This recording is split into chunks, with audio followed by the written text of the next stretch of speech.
Sir, ito ho bang naturang panukalang batas ninyo ay totoong idudulog nyo through formal communication ba sa Office of the President to certify this as urgent? Well, I'll have to confer with the Senate President because it's his measure. We recommended that it be certified as urgent para wala nang we can pass it on the same day. Okay. Wala nang 3-day rule. So mas mabilis 'yon. Assuming po na hindi kumagat ang Office of the President at i-certify ito as urgent, no? Assuming lang po na hindi siya magpakatotoo sa sinasabi niya na gusto rin po niya itong naturang pagpapalakas sa ICI, ano po ang magiging ano ho ninyo? Galaw diyan sa Senado? Well, we'll just have to go through the regular process.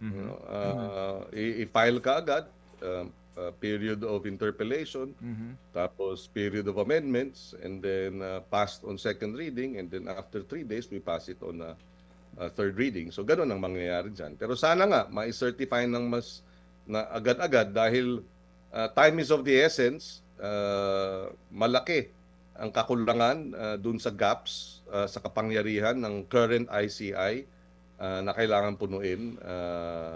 So, talagang kinakailangan mabilis. At yun din naman ang hinihingi ng taong bayan. No? Sabi nga nung isang resource person, yung mga nagprotesta at nagrally laban sa katiwalian, kinulong. Dahil nga nagkaroon ng naging bayolente. Pero yung mga pinoprotesta nilang mga magnanakaw ng gobyerno ay wala pa nakukulong. So yan ang daing ng ating mga kababayan na dapat talagang matugunan ng agad-agad. Mga kapatid, brothers and sisters, saan ka pa? Dito na tayo sa totoo. Dito na tayo sa True FM. Mga kapatid, mag-subscribe and follow po kayo sa social media accounts ng True Network PH. Yan po kami. Hanapin nyo lang True Network PH, Facebook, Instagram, YouTube, TikTok, and podcast. Mapa Apple or Spotify man yan, mahahanap nyo kami. Lahat ng mga napapanood at napapakinggan nyo po sa programa, nasa social media accounts namin yan. So, paano mga kapatid? See you sa social media!